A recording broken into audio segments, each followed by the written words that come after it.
chose cassette tapes for a reason, and that was August 30th, 1960. 1960. You're here, dog. 1963. Yeah. 1963. 1965. Phillips comes out, makes the shit work, and what happens? A whole new era of passing on information kind of starts, and there are so many stories based around cassettes for me that I just love, and thinking about how they've kind of been here from the start of this real direct creative to consumer, creative to passerby interaction even. It really echoes forward in time, and so it's nostalgic in a way that is still talking about what continues to happen today. And that's this kind of remix culture we live in, right? Like, people used to sit next to the radio with a cassette tape to try to record at the right time to get the right sample they needed to make their track. Ayatollah Khomeini wasn't about monarchy in Iran, so he runs into exile but can still speak to his people on cassette tapes. It's you think about how many people had to pack so many huge ideas, so many sometimes abstract ones into small packages, into small little things that can be understood by people.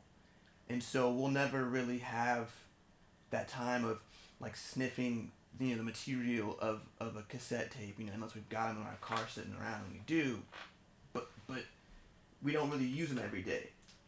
But I think their significance right now is kind of beautiful. Like, it's fun, but what we can do in a 3D realm, what we can do with digital, is we can take the symbolism of that and then turn it into something that can really do justice to the technology we have today.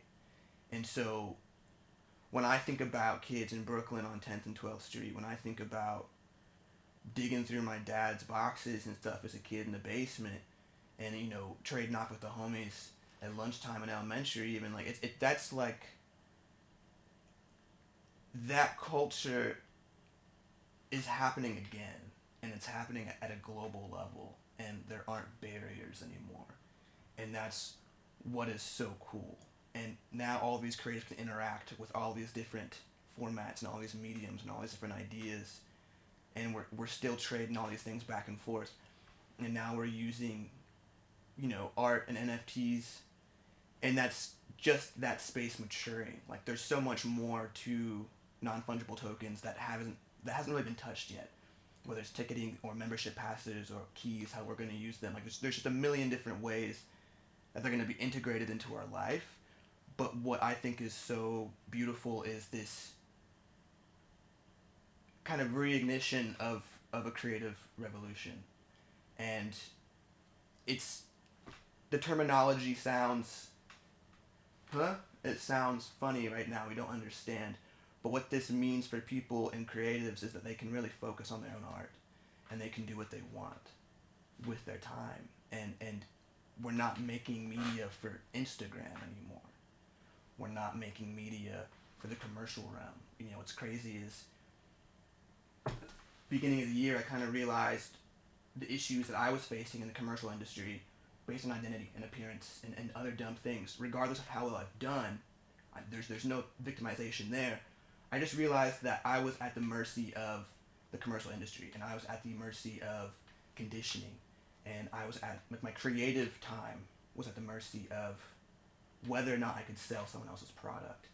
And now for me and for a lot of people around the world, older than me, younger than me, hitting middle school, they can kind of build their own archive, and they can build their own stability from what they care about, and they can learn to speak to people through their mediums.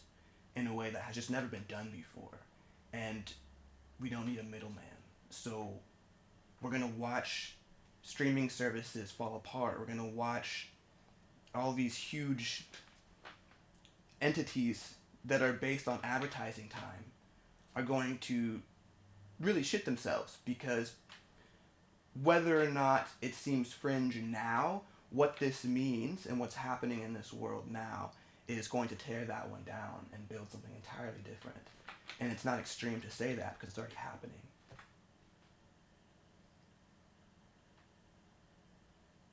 I think cassette tapes are a really fun way to talk about that, and to take a small package of a few megabytes and put a shit ton of thought and feeling and context into what's going on with what I see in the world and what's happening beyond me, and and kind of lay a groundwork where we can create space and take all of these different pieces to make more pieces and to make more art and to come together and do more shit and provide more space and opportunity for folks behind us.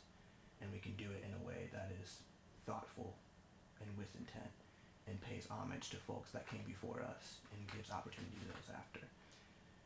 And that's the whole core of all this.